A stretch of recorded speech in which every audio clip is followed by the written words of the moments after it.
So Jesus here says, "Truly I tell you, anyone who will not receive the kingdom of God like a little child will never enter it."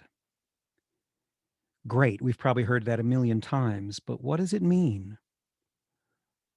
Does it mean that St. Paul is wrong when he talks about how we should be mature in our faith?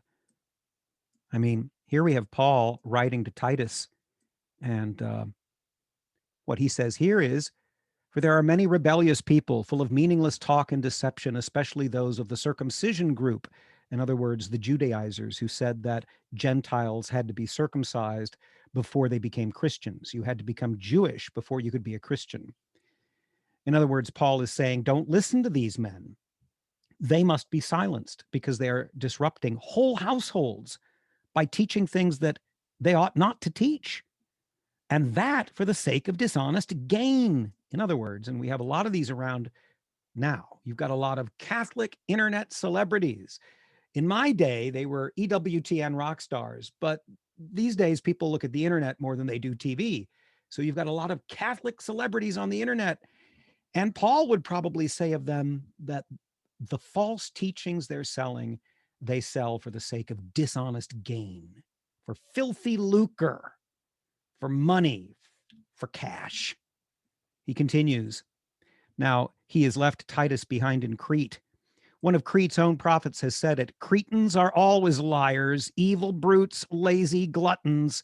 That's apparently a figure of speech. It would be like me saying, "You know those people from New Jersey, don't you? They're lazy, they're gluttons, you can't trust them." It's that sort of thing. "But this saying is true," says Paul. "Therefore, rebuke them sharply, so that they will be sound in the faith and will pay no attention to Jewish myths or to the merely human commands of those who reject the truth." We talked about this in class and in these videos, the difference between the revelations of God and the human um, either manifestations of it or sometimes perversions of it. There's a difference between the human tradition and what God is showing us. And Paul is saying people are going to be led astray and they're going to listen to all sorts of things that are Jewish myths or merely of men and not of God. But then he says, and this I think ties into what Jesus says, to the pure, all things are pure, but to those who are corrupted and do not believe, nothing is pure. In fact, both their minds and consciences are corrupted. They claim to know God, but by their actions they deny him. They are detestable, disobedient, and unfit for doing anything good. Um, with the measure you measure, you will be measured, says Jesus. Perhaps this is more what Jesus means when he says, "You shall not enter the kingdom of God unless you're like a little child." If you're suspicious, it's probably because you're a cheater yourself in some way. Or at any rate, if you see everything through an extremely cynical lens, well, you'll kind of reap what you sow, because to the pure, all things are pure, but to those who are corrupted and do not believe, nothing is pure. If we can be like little children, pure and innocent in the sense that we assume that life and God have the same openness and joy that we have as children, perhaps that's what gets us closer to the kingdom. But merely being gullible, credulous, and easily fooled, you know, on the winds and the waves of doctrine, believing everything that people tell us, and believing these cretins who are liars and who are lazy and who are trying to sell us a bill of goods so they can make money off of us, that's naivete or gullibility. That's not exactly the purity of heart that is central to an innocent child. That's probably what Jesus means. Look as well, though I won't screen share it, at what happens in Isaiah.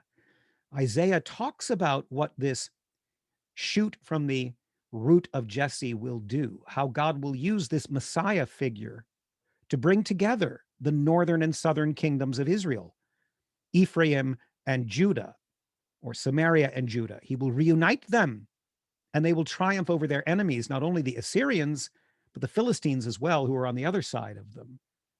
This is one reason why the apostles assumed that Jesus was to be that kind of Messiah. Even if they believed that he was the shoot from the branch of Jesse, even if they believed that he was the Messiah who had been promised to them and prophesied by Isaiah, they would have believed Isaiah's enthusiasm, in which Isaiah says this will be a figure who unites the nation of Israel and who triumphs politically in the world. Now, either Isaiah misunderstood, or he was a little too carried away, or perhaps we don't completely understand these symbolic aspects of that prophecy.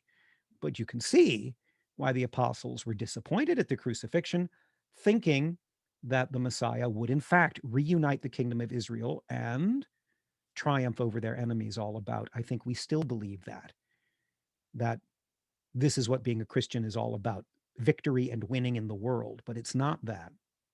It's about having the innocence of a child, having a heart of flesh, a circumcised heart, being open without being gullible, without being easily misled, but being open to what is good and what is true, so that to the pure, everything is pure.